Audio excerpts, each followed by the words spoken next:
الله أكبر. الله أكبر. بسم الله الرحمن الرحيم. السلام عليكم ورحمة الله وبركاته. Yeryüzünün türlü pişmaklarında yaşauşu milletteşlerimizni izgi mübarek Ramazan şerif ayları bilen ihlas günlerimden tebrik etem. Allah-u Teala barşalarımızga da midat, kuvvet, güç nasip etsin.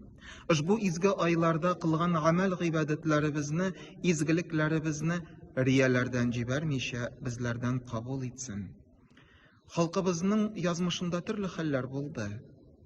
Ağırlıklar, burşu, hasret, kaygı, yazmış jilleri milletteşlerimizni türlü illerge tarattı. Ama türlü illerge taralığımızga karamastan, milletteşlerimiz Allah-u Teala'ga bulgan imanlarına doğru buldular, kadirlep sakladılar. Birinçilerden bulup milletteşlerimiz koşup gitken jirliklerde meşit, medrese tüzüdüler. Çünkü meşit medreselerimiz ol bizning milletimizning dinin, tilin, yılasın, g'arib gadetlerin saklay turgan o'rin ekanligini alar yaxshi bildiler. Bu izgi Ramazan şerif ayında jir yüzünde taralgan qo'rqinish şir vaziyetinde karşı alırga mecbur bulduk.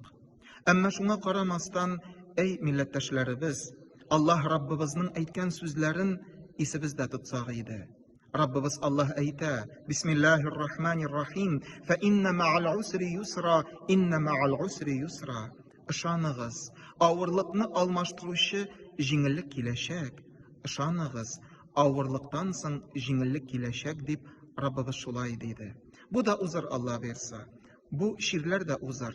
Amma şu izgi aylarda biz milletteşlerimiz ko'rkam sabırlık ko'rsatirga tegishlibiz. Bir-birimiz bilan meşitlerde ishlasha almasak da, medreselerge barib birgalashib ilm ala almasak da, dualarımızda birga bo'layıq. Dualarımızda birdan bo'layıq. O'zimiz, g'aylamiz, millatimiz, vatanımız için Allah-u Teala'ga yalvarıyıq. Hayır duada bo'layıq. Allah Rabbimiz izgi Ramazan şerif aylarında dualarımızı hiçsiz kabul ete.